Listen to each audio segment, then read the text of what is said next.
In order to get shredded, you need to apply these 6 things on a daily basis. This is what we'll be covering and what's coming up in today's video. Number 1, PEDs. Number 2, nutrition. Number 3, walking. Number 4, training. Number 5, cardio. Number 6, supplements. I'm going to dig into each individual part of this process and show you how when all of these 6 come together, you can get shredded in as little as 16 weeks. This is not clickbait. This is not misinformation. If I wanted to get shredded in just 16 weeks, this is exactly what I would do. All of what I'm about to reveal to you is the dark secrets that 99% of bodybuilders and online coaches will never want to tell you. So today is your lucky day. Get your notepad and pen out and write this down. Walking burns more fat than running. However, running burns more calories than walking. Riddle me diddle me that.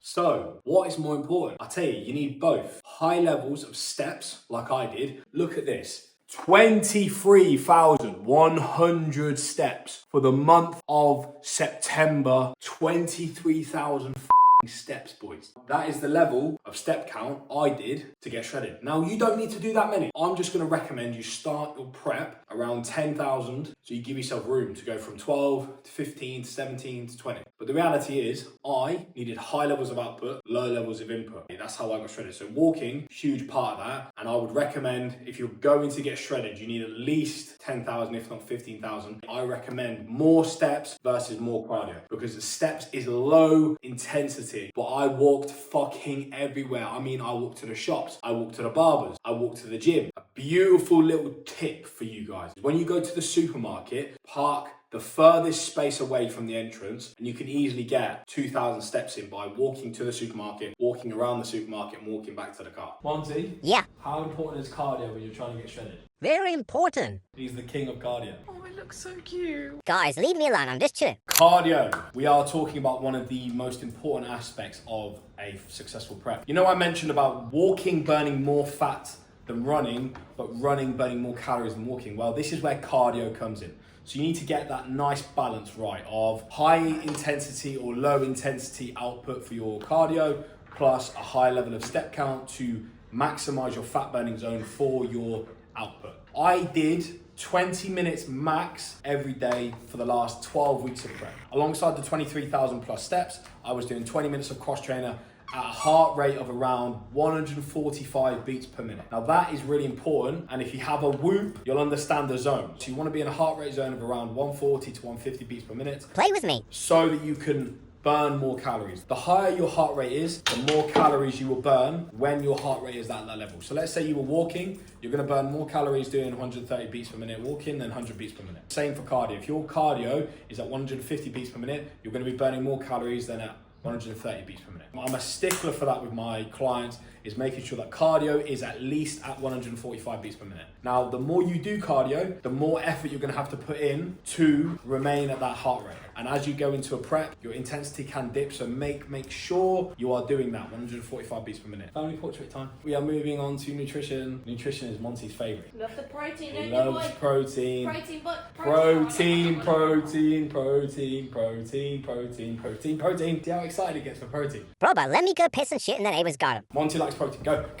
Quite literally the most important part of any successful deficit you are trying to create is your nutrition. I kept things super fucking simple. I ate the same things every single day, every single meal, 16 weeks of my prep. So chicken, yogurt, fish, and egg whites. I had vegetables, I had carrots, peppers, I had mushrooms, I had tomatoes, I had whey protein. Now the trick is to vary your diet as much as possible when it comes to your protein. Every single type of food has a different amino acid profiling, allowing your recovery to be as optimal as possible. In terms of the deficit, I have to go quite low. I was having 4 meals and I was hitting about 1,300 calories for the day. Now, This is a commonly ridiculed tactic. However, this is how I look at it. You've got the optimal outcomes and then you've got maximum adherence, right? Now I looked at the maximum adherence and go, right, I'm not chasing the 1% here. I just want to stick to a diet plan, get shredded. So what I was doing was I was having my first meal at like 6 p.m. Then a meal 2 was 7, meal 3 was 8 p.m, meal 4 was like 10 p.m. And then I'd go to bed and I wouldn't eat for the entirety of the rest of the day. And then I'd have again 6, 7 p.m, 8 p.m, and 9 p.m. and have a 4-hour window for my meals. Purely because as soon as I ate something, my hunger levels would go through the roof. In the past, I would binge and I would not stick to a diet plan. So the reason why I managed to get shredded was because I literally had the smallest window of eating possible.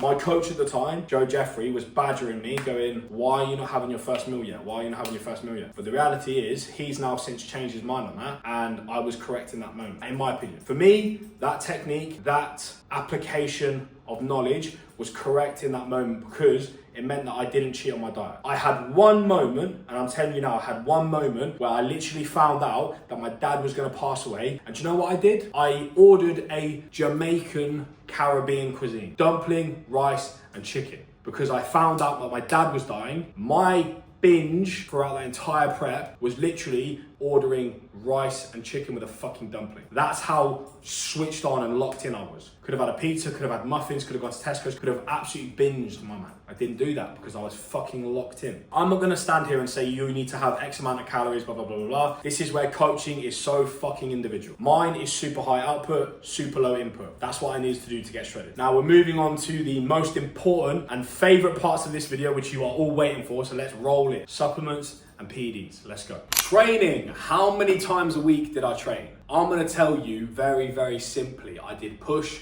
pull, legs 3 times a week. It's all I needed to do. Because I was doing that many steps, I was doing that much output, training every muscle group once a week was too much for me. I needed to spend more time recovering. When you are in a fat loss phase and when you are in a prep, especially when you're in the back end of getting shredded, you do not need that many sets per muscle group in order to maintain muscle tissue. We are going to talk about the PEDs, the amount that you need in order to get shredded and what type of PEDs you need. But training wise, all you need is 3 times a week, 10 to 12 sets per week in terms of muscle. Hello. Monty walks a lot and trains a lot. I train Monty every day, reps and reps. But what I'm saying to you is once you've built the muscle, trust me, you don't actually need that many sets to keep your muscle tissue. Maintenance for muscles is like 8 sets per week. One massive tip I want to give to you guys when you're training to get shredded, focus on time and attention. Focus on connecting with the exercise, not point A to point B stuff. Focus on increasing time and attention, increasing muscle activation. I put less emphasis personally on the logbook. Feel free to disagree with me in the comments. However, the last time I logbooked anything was about 5 years ago, and that's the truth. But in order for you to not logbook, you need to first practice the skill of training. If you know how to train properly, then you can stop logbooking. However, if you don't know how to fucking train, click the link down below, jump on a call with me, and we can have a chat.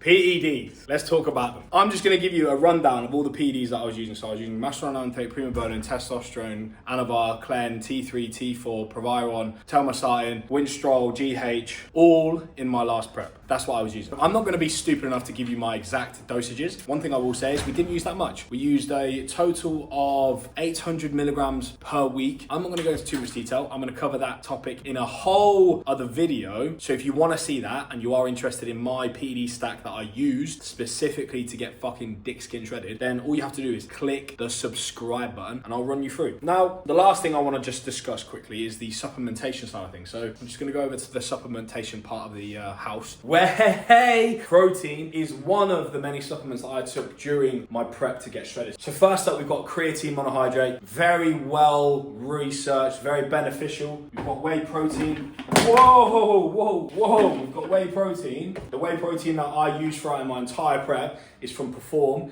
and you can actually purchase that in the link in the description. Use my code Physique. We have so many amazing supplements, of which all of these are available, and I literally had Elite Sup sponsor me throughout my prep. So they are the go-to in the industry for all and every supplement that you could ever want. Make sure you use the code Physique. Supplements. Whoa! We've got omegas, we've got ashwagandha, Conte Sport Supreme Sleep, glutathione, we use that. Vitamin D3, K2, we use that especially in the UK, no one gets no fucking sun. Multivitamin. Use that as well, multivitamin. We use some ZMAs for brain food, that's good. Pre-workout quickly, so we've got, oh shit, hold on. Wait. Yeah, so we've got the pre-workout. This was very essential in the last 3 weeks of my prep. I either use Vax-Q-Max or Defib. This one fucking puts a rocket up your ass. This one's stim-free. These are probably my two favorite, my personal favorite, lemon fizz bombs. This here, cherry cola, most delicious pre-workout I've ever tasted. I've tried about 100. That's pretty much it. We've covered everything. Training, nutrition, PEDs, supplements, walking, cardio. Now what I'm going to do is I'm going to actually go into detail in each specific individual variable with a 5-minute video, what my protocol was for walking, cardio, PDs, or nutrition over the entirety of my prep. So I'm talking week 1, week 8, week 12, week 16 for each individual variable. If you really want to see those videos, hit the subscribe button, like this video. The target is a very, very humble 100 likes, my people. If you could help a brother out, I'm trying to reach 100,000 subscribers. We are really far away right now. We are on 2,300 and something. But I believe that will change as soon as people start seeing the best fitness content that there is. If you have anything you want to ask me, please put it in the comment section down below. I've been your boy, Steven Physique. I'll catch you in the next one. Say bye-bye, Monty. Bye, guys. Bye, guys.